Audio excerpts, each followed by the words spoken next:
Yes, I bake my banana bread in a cake pan and not a loaf pan, and I'll show you why in a moment. The recipe that I'm using is my favorite banana bread recipe of all time by Alison Roman, and I'm going to tweak it just a bit, but I'll tell you more about that in a moment. To start, I'm whisking together the dry ingredients.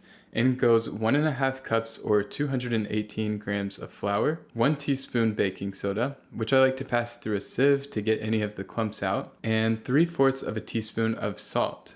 And I'm just giving it a mix with my hands, no need to dirty a whisk for this. Now I have some extremely ripe bananas here and the recipe calls for 3 or 320 grams, but because these bananas look a little small, I weighed them and ended up using about 4 1/4. At this point I'm going to mash them up, but I like to also go ahead and add the mascarpone cheese, a half cup or 100 grams of that. And the reason I'm doing this is so that I can get it evenly incorporated into the batter without lumps. Now I'm using a stand mixer here, and if you don't have one of those, you can also use a hand mixer and a bowl.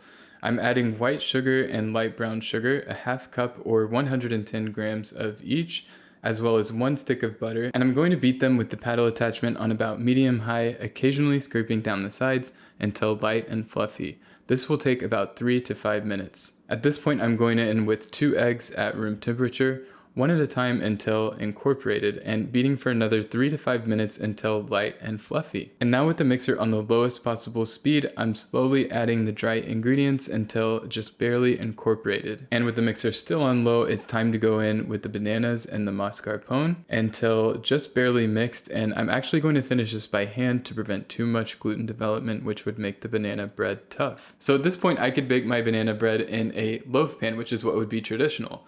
But I prefer to bake the banana bread in a cake pan, and here's why. My favorite part is the sweet, slightly sticky, crunchy layer that forms on top, and I want more of that. So if I make it in a cake pan, then I'm going to end up with almost double of the surface area. So in goes the batter into an 8-inch cake pan that I've lined with parchment paper and greased with butter and sugar.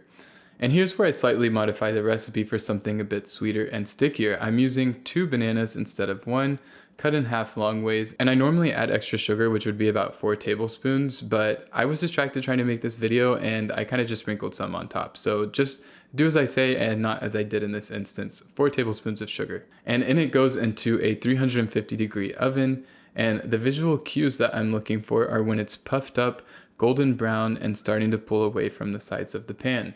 This will take anywhere between an hour and 1 hour and 20 minutes. Now you're gonna hate me for this, but you're gonna have to let this cool for a long time. You need to be patient. Mine took about 4 hours until it was cool to the touch. For whatever reason, banana bread is just one of those things that does not taste as good when it's fresh and hot out of the oven. In fact, if you can even wait a whole day, it's even better the next day. And let me tell you, the wait was worth it. There were 3 of us here this weekend and we ate the whole thing in 24 hours. Now, if you like this video, then I'm guessing that you like to bake, so be sure to check out my video on how to make an apple tart.